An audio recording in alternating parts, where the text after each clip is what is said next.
ریاست کے خلاف مذموم پروپیگنڈے میں ملوث افراد کی نشاندہی کے لیے وزیراعظم نے 10 رکنی مشترکہ ٹاسک فورس تشکیل دینے کی منظوری دے دی۔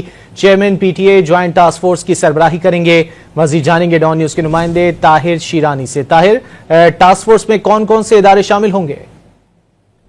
دیکھیں، چیئرمین پی ٹی اے مشترکہ جو جوائنٹ ٹاسک فورس ہوگی اس کی سربراہی کریں گے آئی ایس آئی ایم کے نمائندے، ایم آئی کے نمائندے، joint director I B, joint secretary اطلاعات، جوائنٹ سیکرٹری داخلہ، director cyber wing F I A, director I T وزارت آئی ٹی اس ٹاسک فورس میں شامل ہوں گے۔ جو ٹاسک فورس ہے اس کے لیے ٹی او آر بھی طے کر لیے گئے ہیں۔ ٹاسک فورس حالیہ احتجاج کے پیش نظر جھوٹا پروپیگنڈا کرنے والے عناصر کی نشاندہی کرے گی۔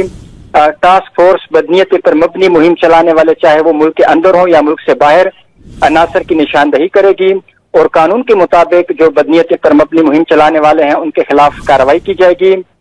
ٹاسک فورس پالیسی میں خامیاں پر کرنے کے لیے اقدامات تجویز کرے گی۔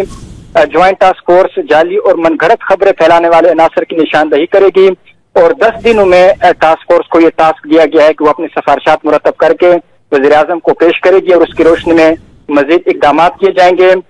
حالیہ احتجاج جو 24 سے 27 نومبر 2024 کو اسلام آباد میں ہوا، اس احتجاج کے پیش نظر جو جھوٹا پروپیگنڈا کیا گیا، من گھڑت اور جعلی خبریں پھیلائی گئیں، اس تناظر میں یہ ٹاسک فورس تشکیل دی گئی ہے تاکہ جو بھی عناصر ہیں جو من گھڑت اور فیک نیوز پھیلانے میں ملوث ہیں ان کی نشاندہی کر کے ان کے خلاف کارروائی کی جا سکے۔